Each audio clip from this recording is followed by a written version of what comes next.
The first proper launch is a story you tell people for a week. Warm battery, warm tires, dry road, and the car doesn't accelerate so much as relocate you. Everyone who owns one describes that moment, and nobody exaggerates it. Here's the part that decides the year, though. That car then spends the next 12 months doing 30 miles an hour on the way to work, sitting in a car park, and going to the supermarket.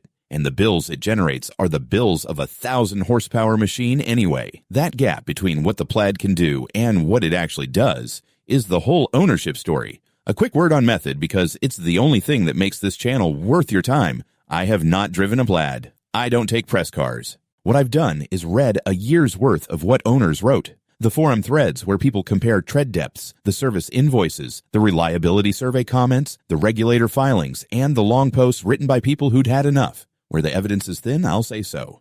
Everything here stands as of the end of July 2026. Context briefly because it changes the maths. The Model S program is finished. Production wound up in the second quarter, and the last cars left Fremont in May. Tesla says parts and service continue, and rather than clearing the remaining stock at a discount, in April, the company added $15,000 to it, which is why the Plaid's final year sticker reads $124,990 before fees. A limited run of signature cars went out at the end at $159,420. So, what's good? And it's a lot. 1,020 horsepower from 3 motors, range in the mid to high 300s depending on wheels and which figure you trust. The Tweetog 25 update that carried into this final model year worked on all the right things. Better insulation and chassis work for wind and road noise, active noise canceling, new bushings and suspension design, adaptive headlights, a front bumper camera, and Plaid-specific aero at the front aimed at high-speed stability. Owner satisfaction scores on the last cars are high. The recent surveys have around 90% of owners saying they'd recommend it. And the people who bought one for what it is are not disappointed by what it is. I'd rather put that up front than bury it under complaints for 10 minutes. Now, the tires, because this is the defining Plaid problem, and it is not the one people expect. It is not simply that a heavy, violently fast car wears rubber. It's where it wears it. The car runs significant negative camber at the rear and on 21-inch wheels that produces accelerated wear on the inner shoulder. The edge you cannot see without crouching down and looking. Owners describe tires that look almost new across the visible tread and are worn to the cords on the inside. That's how people end up with a sudden failure rather than a gradual warning, and there are owner reports of blowouts at speed. The numbers people post are genuinely startling. One owner said he'd been through 5 sets in 25,000 miles, and it happened whether or not he drove hard. Another, who by his own account rarely takes the car out, reported replacing rear tires roughly every 5,000 miles. I read those threads twice because I assumed I'd misunderstood the mileage. 2 things to hold alongside that. The first is that it isn't universal. Plenty of Plaid owners report ordinary performance car wear. The second is the practical one that comes up again and again in the threads. The 19-inch setup calms the car down over broken pavement and is widely described as the better real-world buy, with the 21s being the parking space option. If you're shopping used, get underneath and look at the inner shoulders before you look at anything else on the car. Not the paint, not the screen.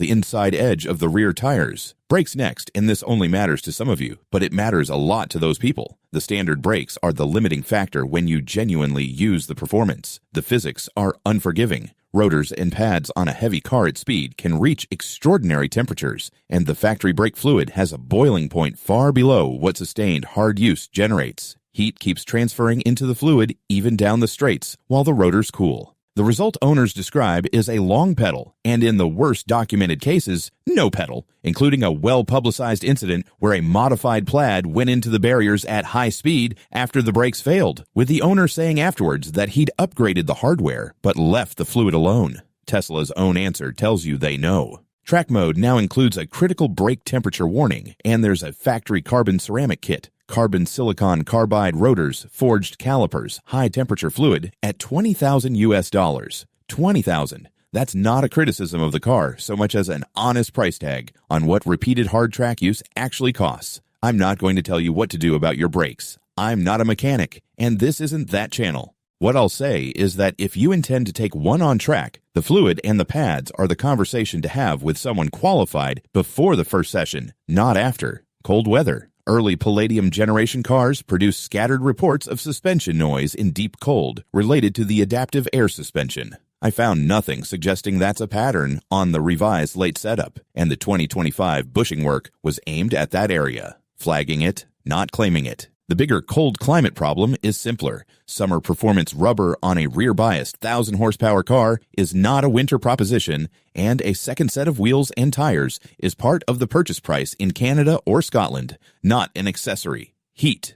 And this one surprised me. Owners have reported the car getting stuck in a reboot loop while supercharging in hot weather. One had his computer replaced quickly, and an over-the-air fix followed. That's the pattern with this car generally. Software problems get resolved, but you find them by living through them. Long distance is where the Plaid is quietly at its best, and it's the condition nobody films. The seats hold up past 4 hours. The 2025 insulation work is genuinely audible on a motorway, and supercharging is fast and boring in the way you want. What owners report is that the 21-inch wheels and performance rubber cost you real range against the sticker, so the gap between rated and achieved is wider on a Plaid than on the dual motor. And it's wider again in winter. Plan legs on percentage, not on the miles display. Practicality briefly because it gets forgotten. The Model S is a liftback, so the boot opening is enormous, and there's a proper frunk on top.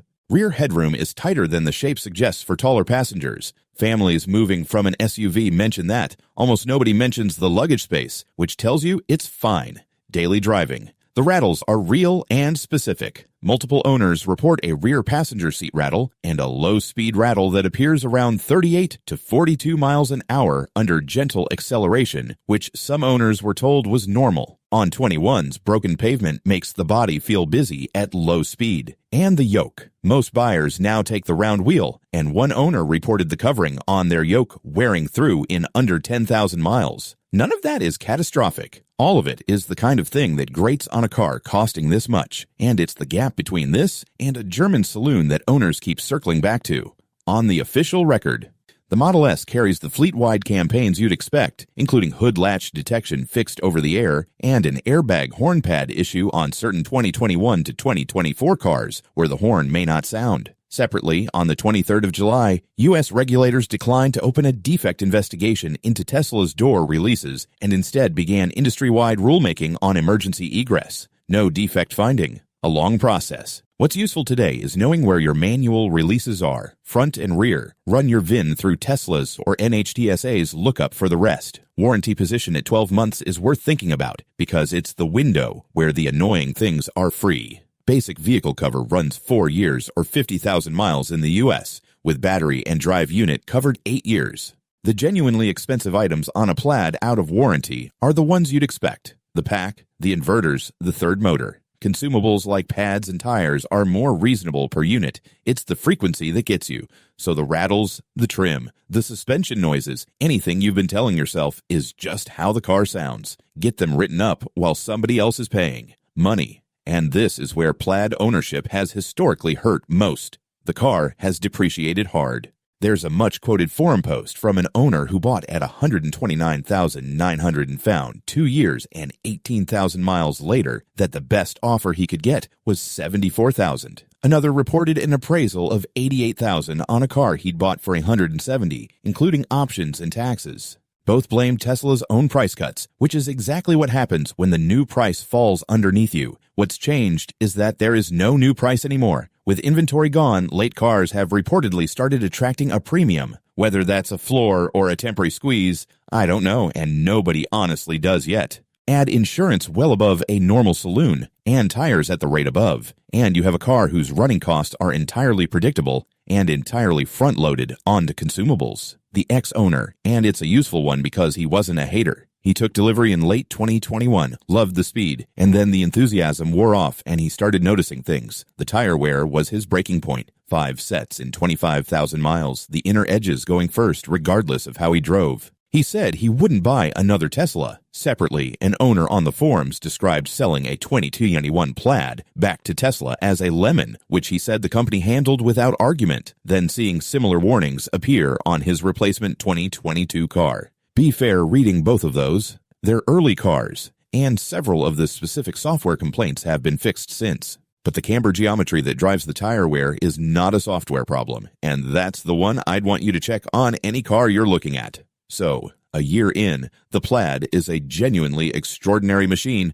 with a consumables bill that punishes people who bought it as a luxury saloon and rewards nobody. If you knew that going in, you're probably still delighted. Tell me your version. If you own one, what's your climate and what mileage are you getting on rear tires? The real number, and please say which wheels. If you've been on track, what happened to your brakes and what did you change? And now that they've stopped building it, are you keeping yours or is that the reason to sell? We went through the standard Model S at the 1-year mark recently, and the two cars separate almost entirely on running costs. Next week, what happens to residuals after a car goes out of production using 3 that already did? That's the picture as it stands. Whatever you land on, buy it with your eyes open. See you in the next one.